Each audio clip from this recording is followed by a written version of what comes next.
Slick back. No, slick back. That's what I said. Slick back. No, nigga, I'm a pimp named Slick back. Pimp named Slick back. Pimp named Slick back. Nigga, are you deaf? I'm a pimp named Slick. Assalamualaikum warahmatullahi wabarakatuh. Waalaikumsalam warahmatullahi wabarakatuh. Nah, selamat pagi anak-anak ibu dan ibu. Gimana kabarnya? Sehat? Sehat. Sebelum memulai pelajaran, baiknya kita berdoa dulu ya. Nah, siapa yang mau berdoa? Seri? Nah, Seri. Ini berdoa. Siap. Bismillahirrahmanirrahim. Raditu billahi rabban wa bil Islam madina wa bi Muhammadin nabiyya wa rasula. Rabbi zidni ilma wa razuqni fahma. Sabbi sholli ala dinika wa ala tohanika subhanaka inni kuntu minaz zalimin. Alhamdulillahi rabbil alamin. Pelajaran ibu absen Rupiah. Susi Ramadhani, ibu. Sabrina Azira, ibu. Rafiah, Wildayanti, ibu. Dia Anggraini, ibu. Sherly Aulia, ibu. Rizky Amalia. Berarti ada semua ya. Nah, kita mulai lagi belajar ya. Minggu kemarin di pertemuan sebelumnya kan kita sudah belajar tentang elemen dasar fashion design. Nah, yaitu tentang pengertian desain, terus macam-macam busana. Nah, itu ada busana menurut kesempatan. Nah, ibu mau kalian menyebutkan dulu. Kan kemarin kan sudah dicatat materi tentang itu, tentang desain dan busana menurut kesempatan. Nah, ibu mau tanya dulu. Siapa yang bisa menyebutkan pengertian desain? Nah, siapa yang bisa menyebutkan pengertian desain? Nah, Wilda, coba jelaskan Wilda. Desain busana bahasa Inggris yaitu fashion design. Menurut Hassan Sadini, desain berarti motif, sedangkan desain adalah perencanaan.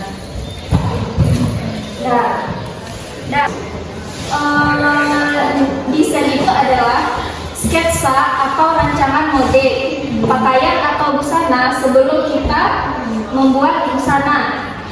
Nah, paham itu? Nah, kemudian kemarin juga kita sudah belajar tentang macam-macam busana. Nah, siapa yang bisa menyebutkan dulu macam-macam busana menurut kesempatan? Nah, Zira. Busana kerja, busana pesta, busana olahraga, dan busana santai. Nah, benar sekali. Apa yang dikatakan oleh bakal memberi tahu dulu kepada anak-anak tentang capaian pembelajaran kita. Nah, capaian pembelajarannya itu proses penciptaan desain dengan menerapkan dasar-dasar desain, memahami dan membedakan style dan look, menemukan inspirasi, membuat kolase, menerapkan dan mencari bentuk dan mengembangkan desain berdasarkan style dan look. Nah, kemudian tujuan pembelajaran kita hari ini. Yang pertama, peserta didik dapat memahami proses penciptaan desain dan dengan menerapkan dasar-dasar desain. Dan yang kedua, peserta didik dapat menemukan inspirasi. Dan menemukan inspirasi di sini maksudnya nanti kalian akan mencari inspirasi terlebih dahulu sebelum membuat desain. Entah itu nanti inspirasinya dari alam, dari kebudayaan. Nah, kemudian yang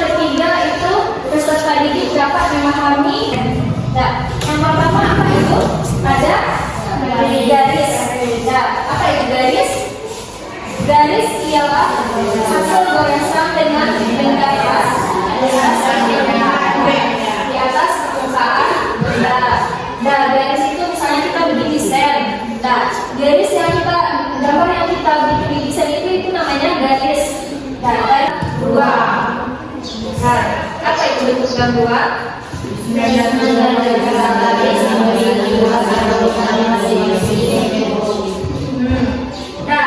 bentuk gangguan itu diterapkan di busana seperti apa itu? Garis leher,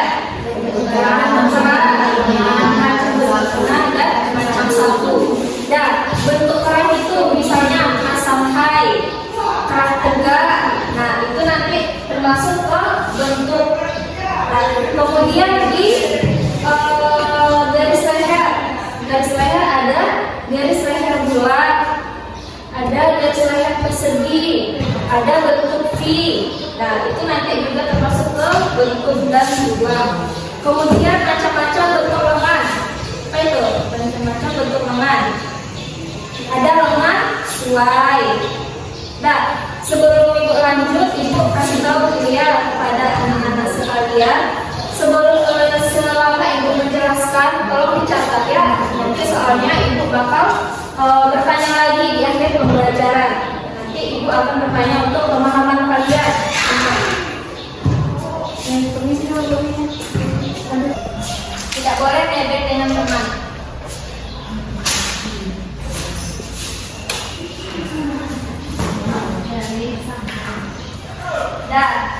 Dah, selesai dicatat. Dulu. Ada ukuran. Nah, apa itu ukuran? Apa itu ukuran? Ukuran sama penting dalam misalnya karena akan mempengaruhi keseimbangan. Nah, apa contohnya? Orang yang berumur kecil sama Nah, ukuran itu sama dengan istilahnya keseimbangan.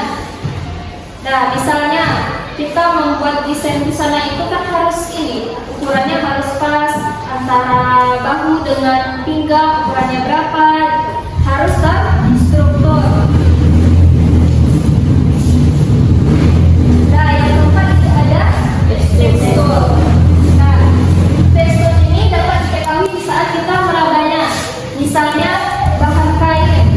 Nah, bahan kain itu kan kita meraba dulu baru kita bisa melihat apakah kain itu berbahan licin, apakah kain itu berbahan kaku, terus berbahan pusat, terus terang dan lain-lain. Nah, kita harus merabanya terlebih dahulu. Sehingga nada doa terang bisa dipraktekkan pada saat kita membubuhkan warna ke dalam gambar desain busana. Nah, misalnya kita mendesain busana, nah kita ingin mewarnai desain itu. Nah, kan kita harus menerapkan peliu doa terang. Nah, seperti gambar yang itu. Nah, menurut anak-anak ibu semua, nah yang itu gimana? Apakah dia gelap terang? Apakah sama gelap terang kan? Nah, contohnya seperti itu, gelap terang dalam unsur desain. Sama misalnya kita mau membuat desain busana itu misalnya gaun pesta. Dan tidak semua berwarna yang sama. Untuk menciptakan gambar yang lebih kelihatan asli gitu, kelihatan lebih pas. Nah, kita harus menerapkan gelap terang. Nah, garis luar dari suatu pakaian. Nah, dalam desain busana itu terdapat beberapa siluet, yaitu ada siluet A, ada siluet H, ada siluet G, terus masih banyak siluet yang lain. Nah, kalau siluet A itu proporsinya itu yang bagian atas lebih kecil daripada bagian bawah, sama seperti huruf A. Nah, itu. Nah, jadi 3 bagian itu warna primer, sekunder, terus Zaptier, dan Quartet. Kemudian yang kedua ada warna sekunder. Nah, warna sekunder itu apa? Warna sekunder adalah percampuran dari warna primer. Tadi warna primer apa aja? Merah, kuning, biru. Nah, merah, kuning, biru. Nah, pada warna sekunder itu kita akan mencampurkan dua warna. Misalnya, untuk menghasilkan warna hijau, kita mencampurkan warna apa? Warna kuning dengan biru. Nah, Nah, kemudian masuk lagi ke warna intermediate. Nah, misalnya warna primer kan tadi ada merah, kuning, biru. Nah, misalnya kita mencampurkan warna kuning dengan warna sekunder, yang pertama sampai yang terakhir. Nah, ibu mau tanya dulu ke Ria, apa unsur desain yang sudah ibu jelaskan tadi? Sebutkan aja. Garis, bentuk dan ruang. Ini termasuk belum tujuan pembelajaran kita tadi yang kedua tentang sumber ide. Nah, kata dulu. Sumber ide. Apa itu sumber ide? Tolong bacakan dulu kepada Serli apa itu sumber ide. Bacakan biar terdengar sama teman-teman. Adalah segala sesuatu yang berwujud maupun tidak berwujud dan digunakan untuk semua yang tidak sampai. Kamus Besar Bahasa Indonesia 2001. Menurut Darwati 1996, sumber ide adalah segala sesuatu yang menimbulkan seseorang untuk menciptakan suatu ide baru. Kemudian menurut Virginia Gavisi 2006, sumber ide adalah suatu hal yang menimbulkan rangsangan akan lahirnya suatu kreasi. Ide baru tersebut dapat digunakan melalui berbagai objek berbeda-beda yang dihubungkan seseorang pada lembaga maupun dari peristiwa nasional internasional. Kita sudah ada beberapa kelompok dari sumber ide, itu ada 3. Nah, yang pertama ini kita bisa mendapatkan ide dari pakaian penduduk dunia atau daerah di Indonesia. Daerah di Indonesia misalnya baju dari Sumatera Barat. Nah, itu bisa kita jadikan sumber ide. Nah, kita juga bisa mendapatkan sumber ide dari benda-benda alam seperti bentuk dan warna dari bentuk tumbuhan. Misalnya ada sumber ide dari peristiwa nasional maupun internasional. Kolase itu apa? Nah, misalnya seperti ini ya, gambar yang di samping yang di depan. Dan kolase seperti itu. Kolase adalah sebuah karya seni yang dibuat dari berbagai bahan seperti kertas koran, foto atau benda lainnya yang ditempelkan pada latar belakang. Jenis-jenis kolase. Nah, kolase itu dibedakan menjadi beberapa segi, yaitu dari fungsinya. Dibuat hanya untuk sebagai hiasan saja, tidak untuk dipakai. Berdasarkan maka kolase dibedakan menjadi 2, yaitu kolase pada permukaan 2 dimensi dan kolase dalam 3 dimensi. Dan 2 dimensi itu apa? Misalnya desain kita, misalnya desain busana pesta. Nah, itu kan hanya dalam kertas saja, tidak bisa dilihat dari segala bentuk. Nah, kemudian 3 dimensi yang bisa dilihat dari segala arah. Karena Anda semua sudah paham, Ibu mau memberi tugas dulu. Kalau 5 menit bisa? 5 menit saja. Soalnya ada 10. Itu kalian cuma tinggal membuat checklist jawaban benar atau salah.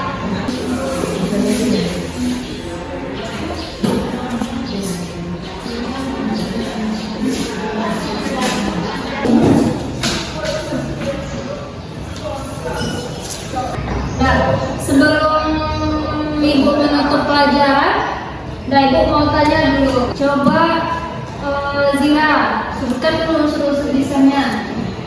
Garis, bentuk kedua, Sumber ide bisa kita dapatkan dari mana? suatu sampai berwujud maupun dalam tidak dari nasional maupun internasional. Ya, berarti kalau sudah